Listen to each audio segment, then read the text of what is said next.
جوانترینی و گەرم و گەشترین سڵاوەکانتان پێشکەش بینەرانی خۆشەویستی تەلەڤیزیۆنی کۆمەڵە بە یارمەتی هاوڕێیانی هاوکارم لە خزمەتتاندا بۆ پێشکەشکردنی گەشتی هەواڵەکانی ڕۆژی سێشەممە. سەرەتا سەردێڕی گرنگترین هەواڵەکان. مانگرتنی شکۆجاری خەڵکی خۆڕاگەر لە شارەکانی کوردستان، پشتیوانی معەلیمانی لەسەر کاردەرکراوی ساڵی 59 سنە لە مانگرتنی سەرانسەری، پشتیوانی 800 کرێکاری شارۆچکە سەنعەتیەکانی 1، 2 و 3 سنە لە مانگرتنی سەرانسەری، پشتیوانی حزب و لایەنە سیاسی و مەزەنیەکانی ئێران لە مانگرتنی سەرانسەری کوردستان، کۆبوونەوەی خانشینکراوانی مخابرات لە شارەکانی کوردستان و ئێران، ڕێگری ناوەنجامنیەتیەکانی ڕژیم بۆ وەرگرتنی تەرمی 4 بەندکراوی لە سێدارەدراو، چالاکی ئازادی خوازان لە شیراز و کەرەج و خۆپیشاندانی ئێرانیانی ئازادی خواز لە چەند وڵاتی ئەوروپایی.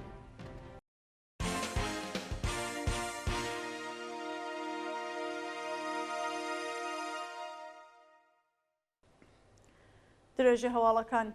مانگرتنی شکۆجاری خەڵکی خۆڕاگەر لە شارەکانی کوردستان.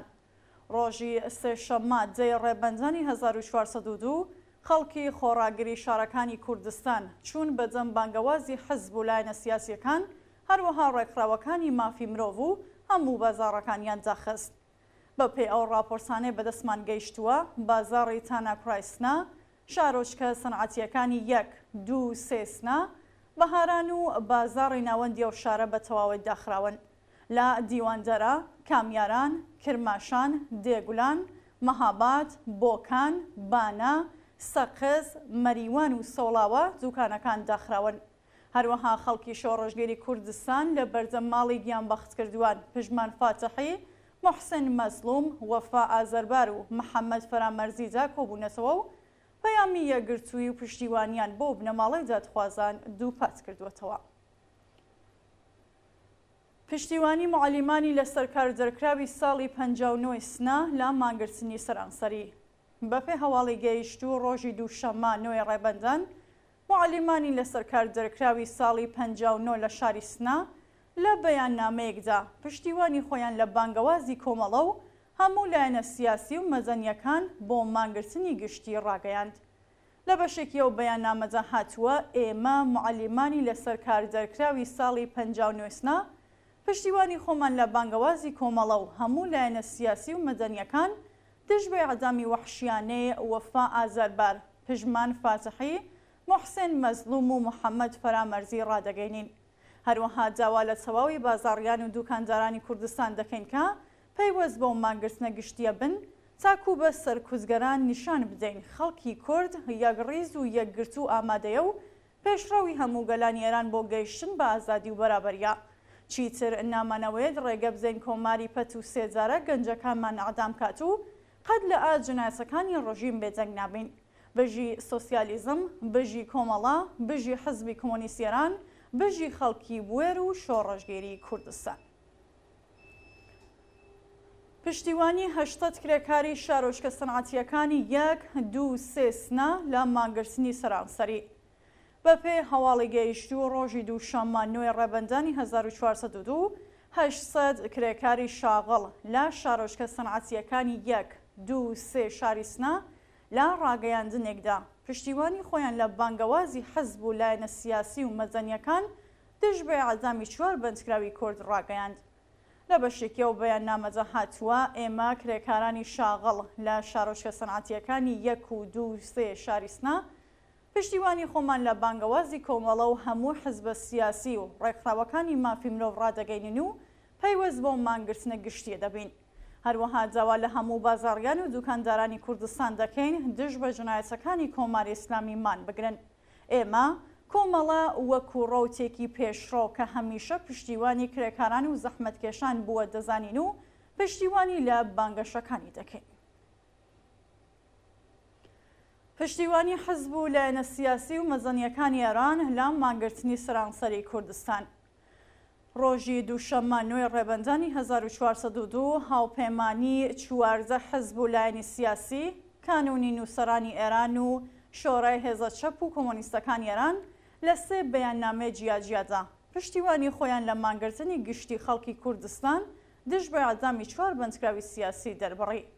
بە پێو ڕاگەیاندنانە کونگرەی نەچەوەکانی ئێرانی فێدراڵ، هاوپەیمانی گشتگیر بۆ ئازادی و بەرابەری لە ئێران و هاوپەیمانی 14 حزب و ڕێکخراوی سیاسی، کانونی نووسەرانی ئێران و شۆرای هێزە چەپ و کۆمۆنیستەکانی ئێران لە بەیاننامێکە وێڕای ئاماژەدان بە دەستێوەرزانەکانی کۆماری ئیسلامی نەناوچەکە و ڕۆژاوەکانی ڕۆژهەڵاتی نێوەڕاست ئەعزامی بەندکراوانی سیاسی و مەدەنیان لەلایەن کۆماری ئیسلامیەوە شەرمەزار کردووە و ڕایان گەیاندووە کە ڕژیم لەو ڕێگەیەوە دەیەوێت کێشەی ئابووری کۆمەڵایەتی و سیاسیەکانی نێوخۆی بە سەرکوتی وەحشیانە وەڵام بداتەوە، بەڵکو لەو ڕێگەوە کەش و هەوای ترس بەسەر کۆمەلگا دازاڵ بکات و ڕێگە لەسەر هەڵدانی خەڵک بگرێت. لە ماوەیە 44 ساڵی ڕابردوودا کۆماری ئیسلامی بەردەوام لە هەوڵەکانی شکستی هێناوە و دڵنیان کە بە یەکگرتووی و یەکڕێزی هەموو گەلانی ئێران ڕژیم دەڕوخێت. ئێمە پشتیوانی خۆمان لە مانگرتنی گشتی خەڵکی کوردستان ڕادەگەینین و جاوازەکەین هەموو بازاڕیان پەیوەست بەوە مانگرت نەبن. کۆبوونەوەی خانشینکراوانی مخابرات لە شارەکانی کوردستان و ئێران. ڕۆژی دووشەممە 9 ڕێبەندانی 1402 خانشینکراوانی مخابرات لە شارەکانی کوردستان و ئێران بۆ جارێکی دیکە دژ بە دۆخی خراپی معیشەتی کۆبوونەوە. بە پێی راپۆرسەکان خانشینکراوانی مخابرات لە شارەکانی سنە، کرماشان، ورمێ، ئیلام، بیجار، مەریوان، ئەراک، تاران، تەورێز، خۆڕەماوە، زاهیدان، بەندەر عەباس، شیراز، کرمان و شەن شاری دیکە ئێران لە ئەزدۆخی خراپی معیشەتی ناڕزایەتیان دەربڕی. خانشینکراوانی مخابرات خوازیاری چوونە سەرۆیاستی حەقدەست بە پێهێڵی هەژاری بەکردەوە دەرهاتنی گەڵاڵی یەکسانسازی و زابینکردنی بیمەیە جەرمانی بوون. ڕێگری ناوەنجامنیەتیەکانی ڕۆژیم بۆ وەرگرتنی تەرمی 4 بەندکراوی لە سێدارەدراو.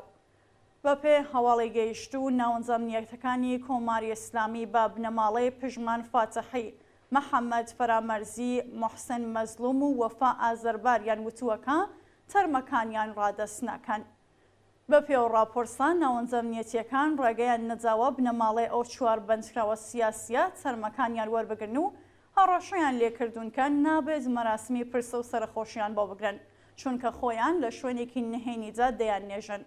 ڕوون و ئاشکرایەکە ئەو کردەوەی ڕژیم بە پێی یاسا نێودەوڵەتیەکان ڕفاندن و بێسەر و شوێنکردنی زۆرم لێ هەژمار دەکرێت و پێشەوانەی کۆنڤەنسیۆنەکانی مافی مرۆڤە.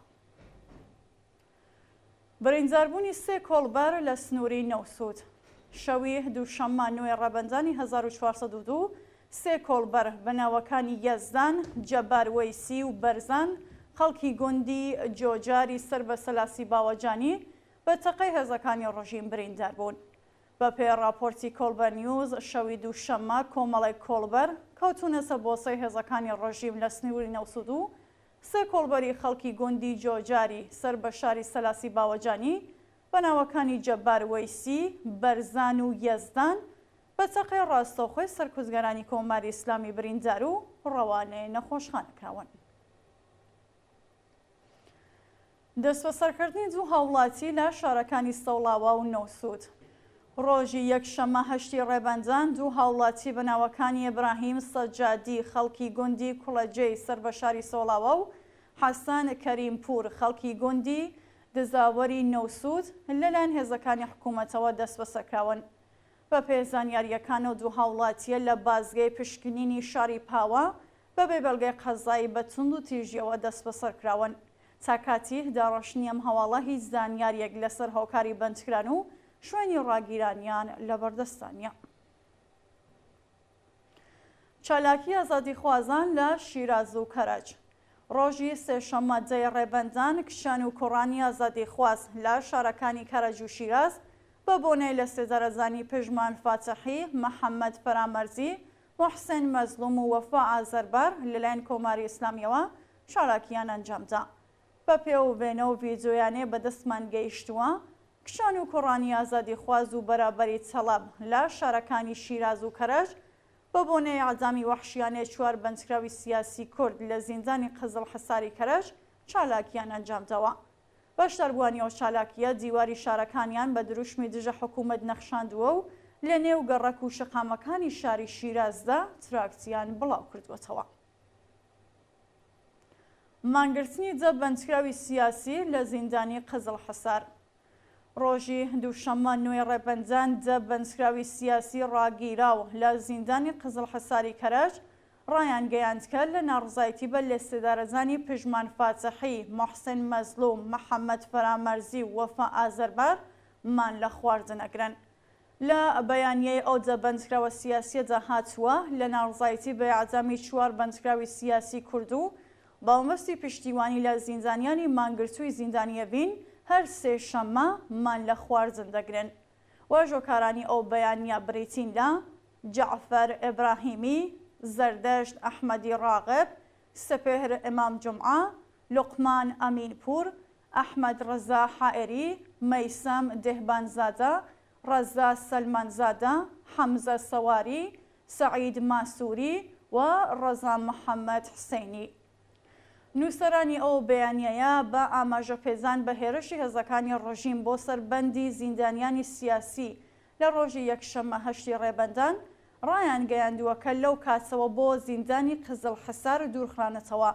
بینەری شەپۆلێک لە ئەعدامی بەندکراوانی سیاسی و غێرە سیاسی بوون و بە هەر شێوەیەک توانیویانە لەسەر ئەو جنایەتە ڕوونکردنەوەیانداوە و هەواڵەکانیان بۆ ڕایگشتی بڵاو کردووەتەوە. مانگرتنی کرێکارانی گروپی مێلی فولادی ئەهواز. ڕۆژی دووشەممە نوێی ڕێبەندانی 1402 کرێکارانی گروپی مێلی فولادی ئەهواز بۆ حوتەمین ڕۆژی بەردەوام دژ بە جێبەجێ نەکردنی جاخوازیەکانیان دەستیان لە کار کێشاوە و خۆپشاندانیان کرد. شەوی ڕابردوو بە ڕێبەرایەتی شرکت لە بەیاننامەیەکی ناڕوون و بە نیشاندانی چەند فیشی حقوقی باسی لە پەسەندکردنی گەڵاڵەی ڕیزبەندی پیشەکان کرد و ڕایگەیاندکە لە سەرەتای بەفرامبارەوە ئەو گەڵاڵەیە چووەتە بواری جێبەجێکرانەوە.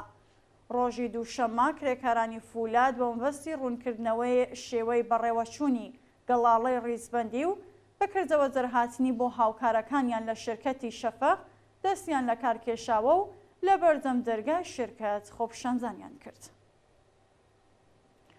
لە سێدارەجانی دوو بەندکراو لە زیندانەکانی بریجەند و قزڵ حەسار.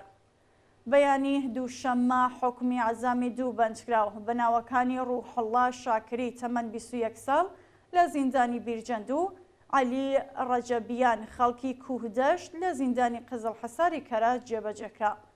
بە پێزانیاریەکان ڕوحڵڵا شاکری پێشتر بە تۆمەتی کوشتنی بانقەز دەست بەسەر و دواتر لەلایەن دەستگای قەزای ڕەژیمەوە بە ئەعدام مەحکوم کرابوو. حکمی عەزامی ئەو بەندکراوە بەیانی دووشەممە لە بێخەبەریدا جێبەجێکراوە. لەلایەکی دیکەوە بەندکراوێک بە ناوی عەلی ڕەجەبیان کە پێشتر بە تۆمەتی پەیوەندیدار بە مادەی هۆشبەر دەست بەسەر و بە ئەعدام مەحکوم کرابوو بەیانی دووشەممە لە زیندانی قزڵ حەساری کەراج لە سێدارەدراوە. دووە هەواڵ خۆپشاندانی ئێرانیانی ئازادی خواز لە چەند وڵاتی ئەوروپایی. ڕۆژی دووشەممە نوێی ڕێبەندانی 1402 ئەرانیانی ئازادی خواز لە چەند وڵاتی ئەوروپایی دژ بە ئەعدامی پژمان فاتحی، محەممەد فەرامەرزی، محسن مەزلوم و وەفا ئازەربار لەلایەن کۆماری ئیسلامیەوە خۆپشاندانیان کرد. بەپێی هەواڵی گەیشتوو ئێرانیانی ئازادی خواز و لایەنگرانی کۆمەڵە و حزبی کۆمونیستی ئێران لە شاری هێلسینکی فەنلاند، لاهەی هۆلەند، فڕانکفۆرتی ئاڵمان و گۆتەنبەرگی سوید ئەوە دەستەوەگرتنی وێنەی 4 بەندکراوی سیاسی ئەعدامکراو و وێنەی ئەو بەندکراوانەی مەترسی لە سێدارەزانیان لەسرە دژ بە کۆماری ئیسلامی دروشمیان بەرز کردەوە. ئامادەبوانیەوە چالاکیە داوایان لە کۆمەڵگای نێودەوڵەتی کرد لە جنایەتەکانی کۆماری ئیسلامی بێجەنگی ڕانەگرن و بەرپرسانی قەزایی و ئەمنیەتی ڕۆژیم سزا بدەن. بینەرانی خۆشەویست هەواڵەکانتان پێشکەشکرا هەر شاد و ئاسوودە بن.